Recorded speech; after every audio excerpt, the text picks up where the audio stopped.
When I was 18, me and two of my friends moved in together into an apartment. We all worked regular jobs while doing online school, and with the three of us combined, the rent was easily affordable. Over the following year though, one of them moved out, leaving just the two of us to pay the bill. It was still affordable, but much less than it used to be, and even had me stressing out a couple times. And after a few months, my other friend moved out as well. It wasn't their fault having to leave, but it still really sucked, and I was forced to find somewhere else to live on just my small paychecks. There weren't a lot of options within my budget, but I was willing to take anything as long as it was a roof over my head. Eventually, I found a listing for an apartment on the other side of town. From the pictures, it looked like a small building, only having 8 rooms, and it definitely was not very nice on the inside. Still, the price was okay with me, so I sent in a request to tour and went there later that night. I met the owner, Jackson, and he walked me through the room. It was really small and really not that great, but again, there wasn't much I could do about it. The following week, I moved in. Once I got used to it, the place wasn't actually too bad. Sure, it wasn't very clean and looked really old, but it had all the basic things I needed. The only thing that felt weird was this one door in the hallway.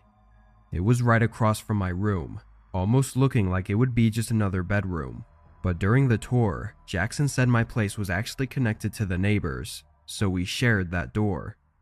He explained that it always stayed locked from both sides, and that I could just ignore it, assuming it was just like a wall.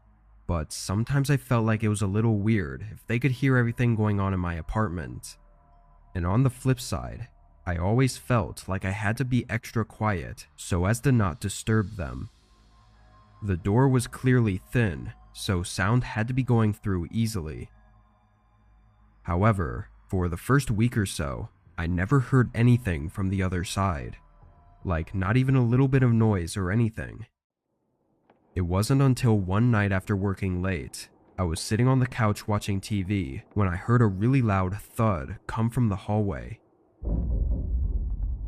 I walked over, thinking something might have fallen over in my room, but then I noticed a bit of light moving around under the door to the other apartment. It looked like maybe a phone flashlight or something. I listened for a little bit, not trying to be too creepy, but just wanting to know what was going on. After all, that was the first time I'd ever heard anything from their apartment. But after only a minute, the light turned off and no more sounds came from behind the door. I went back to the couch and stayed up for another hour before going to bed. Throughout the night, I occasionally woke up hearing thuds or soft footsteps coming from that door in the hallway. I never got up to check on it because I knew there was nothing to really check on, but it gave me an eerie feeling for some reason, knowing they were up the entire night doing something in the dark of their room. This went on for a few days, only hearing noises late at night when most people would be sleeping. I never heard anyone talking though, or really anything other than thuds and footsteps. But then one night, something was different. I woke up to a thud far louder than any of the others I'd heard. I immediately sat up in my bed with wide open eyes, staring at my door across the room. Something about that sound sent chills through me, making me feel like this was something I needed to check on. I slowly and quietly got out of my bed and walked over to my door, leaning against it and listening into the hallway. Nothing.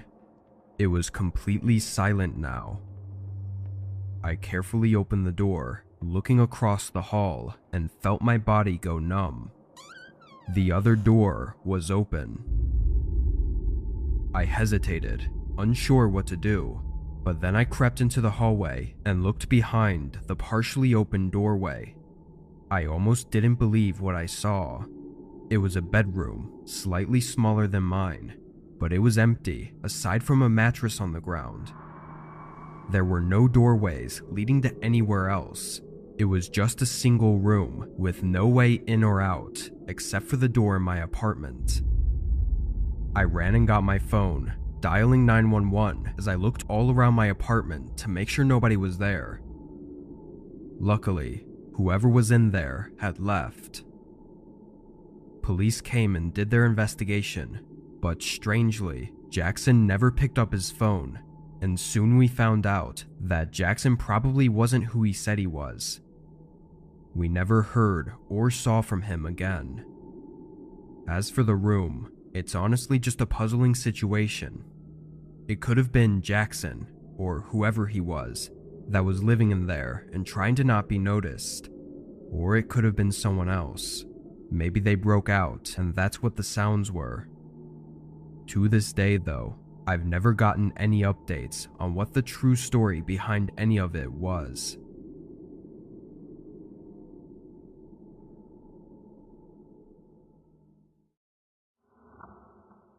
Before this next story, I want to share a few words about today's video sponsor, Scentbird. Scentbird offers a monthly subscription service that allows you to explore over 600 designer fragrances. Each month, you receive a 30-day supply of a perfume or cologne of your choice. You can choose from the top iconic brands like Versace, Prada, Gucci, and Bulgari, allowing you to enjoy quality scents without breaking the bank. One of my favorite features Scentbird offers is their discovery quiz.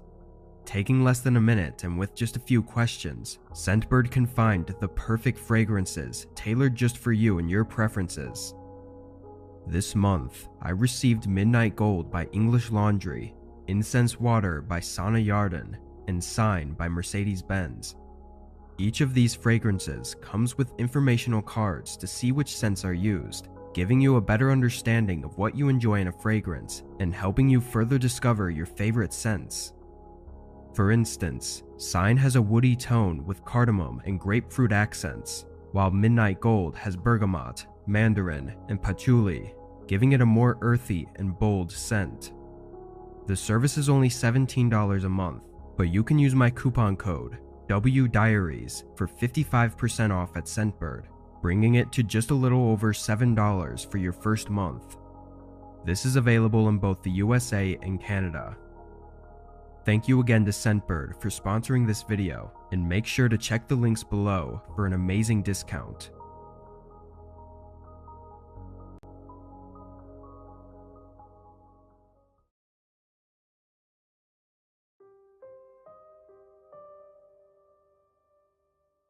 I'm 19 years old, and this happened a year ago. I still live with my parents, and I'm an only child.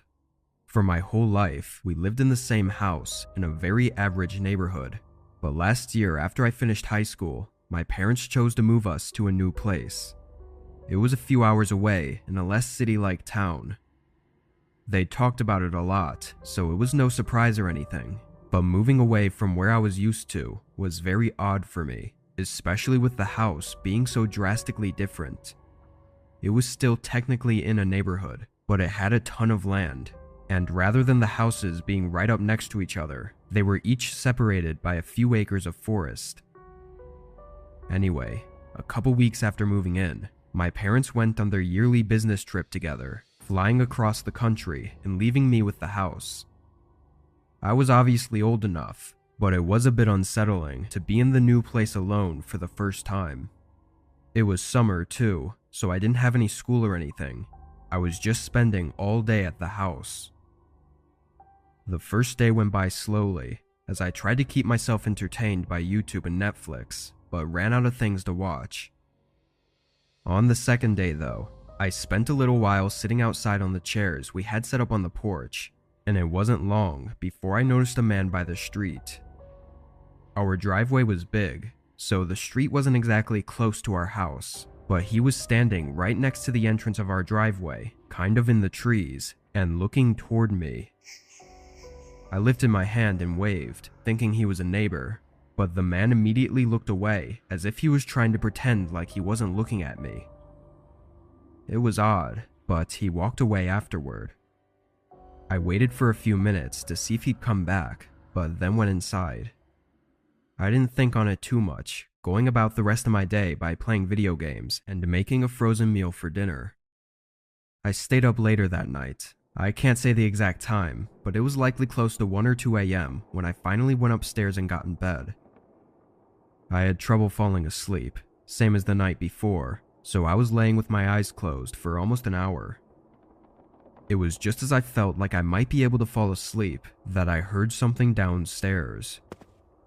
A few footsteps walking onto the porch outside. I opened my eyes and listened carefully before there was a soft click, and then the long creak of the front door opening. I sat there in silence, terrified and to a state of shock where I didn't know what to do. I heard the footsteps enter the house, then walk through the hallway downstairs. They were very slow and quiet, trying to keep their presence unknown. I got out of bed and moved over to the door, locking it, and then going to the corner of my room and hiding behind the bed frame. They continued to walk through the downstairs, barely making any noise. Then there was a long minute of silence before I heard the sound of the staircase creak, and then again, closer to the top of the steps. My heart was beating so fast as I stared at the bedroom door in horror when I saw the shadow move under it and stop right outside. They stood there for an entire minute, probably listening to see if I was in the room. Then they finally walked away, going down the hall and up to the master bedroom. I didn't hear the door open, so I assumed they did the same thing, standing outside the door and listening. Then he started walking back toward my room, but I saw the shadow move past my door, and then the footsteps quietly going down the stairs at a quickened pace. They went straight for the front door, leaving the house, and then it was silent again. I must have stayed in my room, completely still for 30 minutes, thinking it was a trap of some kind and that he was hiding in the house, waiting for me to make a sound. But when I finally got the courage to leave my room and walk downstairs, I saw the front door wide open and no person anywhere in the house. I called the police and my parents, but as you could assume, they didn't find much. They aren't sure how the person unlocked the front door, but we of course changed the locks and added a chain bolt as well. I also don't know if the person who broke in was the same person I'd seen watching me earlier that day, or if it was someone else. Their intentions are unknown, but my parents think that maybe when they came inside and saw that the master bedroom door was closed, the intruder may have thought that they were home and didn't want to risk going forward with whatever he planned to do while someone else was home. What the person was truly planning will likely never be known for sure.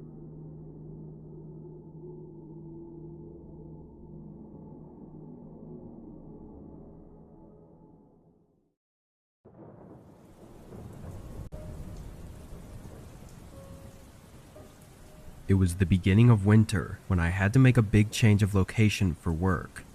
There was no way around it due to my position, unless I quit, but I really didn't want to do that.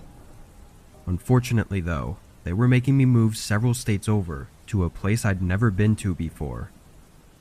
It was a small town a decent way outside of the city that just so happened to have a large warehouse that I'd be working at. With no real way to get there beforehand, I had to rent a place without ever seeing it in person. The options were minimal given the size of the town, so I wasn't very confident in my choice, but I tried to keep my hopes up. When the day came, I left my hometown and drove 2 days to the new place. When I first made it to the town and drove through the roads, I felt very out of place. I was always a city person, and this was the most small-town looking town I'd ever been to. There were very few neighborhoods with newer houses, as most of them were very old 1900s looking homes. The neighborhood my place was in seemed to be a mix of these houses, which looked a bit strange, but at least my house was one of the somewhat newer ones. I parked on the side of the street and walked up the driveway, which had a shipping container in the middle that was delivered with all my stuff in it. I opened up the house key from an envelope and unlocked the front door, stepping inside for the first time. Seeing an empty house is never the best way to judge if it'll be good or not, but this place looked a lot worse than it did in the pictures. There were cracks running along the walls and water stains all over the ceiling, things that must have been photoshopped out of the pictures. The rooms were not very spacious either, but honestly, after seeing all the other houses, this one was probably one of the best in the town. Once I was done looking through the rooms, I went back to my car and got out the air mattress and a couple backpacks full of stuff. It was already really late, and I didn't want to do any big moving until the morning. I decided to set up the air mattress in the living room. I don't know, sleeping in an empty bedroom in an empty house made me uncomfortable, so I just stuck with the living room. I turned off all the lights and laid down. I was really tired, but I still had trouble getting comfortable. About 30 minutes went by of me just laying there and trying to sleep before a knock at the front door startled me up. I looked over at the door, then tapped my phone to check the time. 1 a.m. Nobody should be at the door this late. I got up and quietly went over, looking through the peephole. There were 2 men, both standing on the porch and looking at the door. It was dark, but neither of them had defining features. I stayed and watched them, not saying anything, and waiting for them to leave. They knocked again, showing no signs of leaving anytime soon. I wondered what they could possibly need at this time of night, and I really couldn't think of anything reasonable.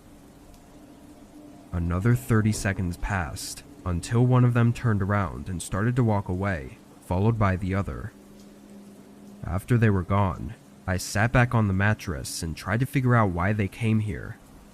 I spent at least 15 minutes just laying down and thinking, but I guess I was more tired than I thought because I drifted asleep.